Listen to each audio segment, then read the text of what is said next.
Selamat pagi Bapak Ibu yang kekasih di dalam Tuhan Yesus Kristus. Pagi hari ini saya Eko Wayu Suryaningsih kembali menyapa dengan kebenaran firman Tuhan yang terdapat dalam Yohanes 21 ayat 17. Yohanes 21 ayat 17. Petrus pun merasa sedih karena Yesus berkata untuk ketiga kalinya, "Apakah engkau mengasihi aku?"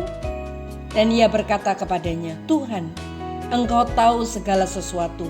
Engkau tahu bahwa aku mengasihi engkau." Kata Yesus kepadanya, "Peliharalah domba-dombaku." Amin. Bukan hal yang mudah untuk bertemu, apalagi menjawab pertanyaan dari seseorang yang kepadanya kita pernah melakukan kesalahan. Ada perasaan takut, perasaan malu, perasaan was-was, khawatir, juga bingung. Jawaban apa yang tepat sehingga tidak menimbulkan masalah baru, sekaligus dapat melegakan si penanya. Petrus ada di posisi itu ketika Tuhan Yesus menanyainya.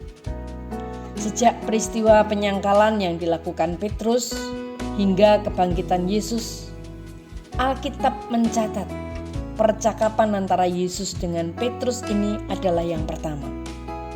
Padahal sebelumnya Petrus pernah membanggakan diri dengan mengatakan bahwa kasihnya kepada Tuhan lebih besar daripada murid-murid yang lain.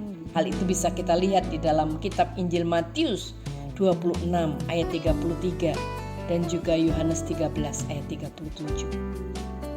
Bapak, Ibu, dan saudaraku yang kekasih di dalam Tuhan, bukan tidak mungkin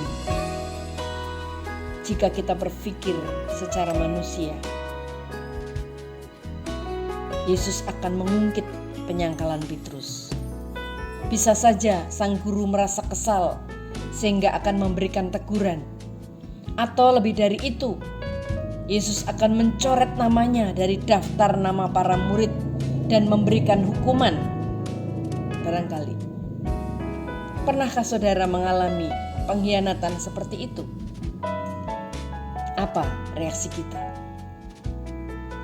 Namun, ternyata yang terjadi adalah sebaliknya.